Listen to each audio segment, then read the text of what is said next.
Multiplayer online battle arena games, or MOBAs, have gained immense popularity in the last few years, with games Dota 2 and League of Legends hitting over 8 million and 64 million monthly active players, respectively. Not to mention the millions of dollars being awarded in the competitive scene. If you're unfamiliar with the genre, MOBAs usually play from a top-down perspective. You and a small team of friends each control a single character with unique abilities and attempt to push into the enemy base and destroy it. The large followings of Dota 2 and League of Legends have inspired several AAA developers to come out with their own interpretations of the MOBA formula. Let's see what some of the big names have to offer.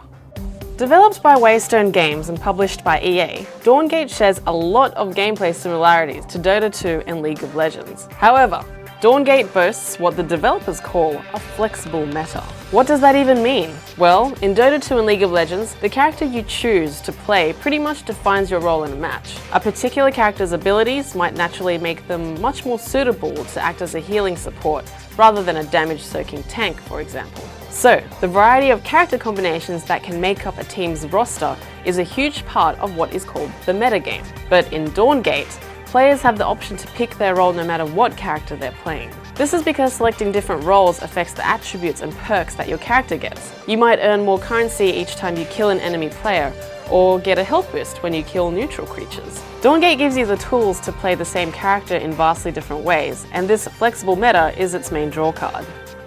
Crytek's Arena of Fate is going for something punchier and more accessible by limiting its matches to 20 minutes. The game still features a large pool of characters to choose from and the objective of destroying the enemy team's base. However, if the 20 minutes is up and both bases still stand, then the team with the most points is the winner. Attribute boosting abilities are unlocked as you level, an alternative to buying attribute boosting items in shop areas like in Dota 2 or League of Legends, making matches faster paced and getting rid of the need to remember recipe combinations. In Dead Island Epidemic, items take on a more persistent role. Brought to you by the same people who published Dead Island, the game calls itself the world's first zombie MOBA, or Zomba.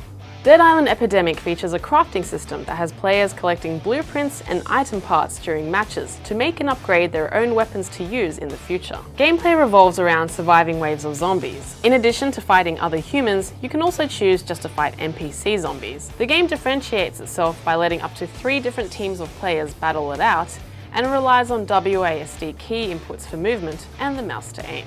As you can imagine, Dead Island Epidemic is a lot more action-orientated and could be mistaken for a top-down shooter. Blizzard's Heroes of the Storm draws its content from the universes of its existing catalogue of games. This means a roster of characters from the StarCraft, Warcraft and Diablo series. Like in Arena of Fate, Blizzard is aiming for matches around 20 minutes long, although this isn't a hard limit. The timeliness is encouraged through the game's leveling system, which has whole teams leveling up together. Similar to Arena of Fate, Heroes of the Storm has no items or shops to worry about, which gets rid of the need to consider that extra information. Map-specific objectives regularly popping up encourages the 2 teams to confront each other more often. To be completely honest with you, it's hard to imagine MOBA players like myself breaking away from the games we've already devoted so much time to. But on the other hand, the flexibility, themes, and shorter learning curves being offered by games like Dawngate, Arena of Fate, Dead Island Epidemic, and Heroes of the Storm could bring in a lot of new players to the genre and give veterans different things to get excited about.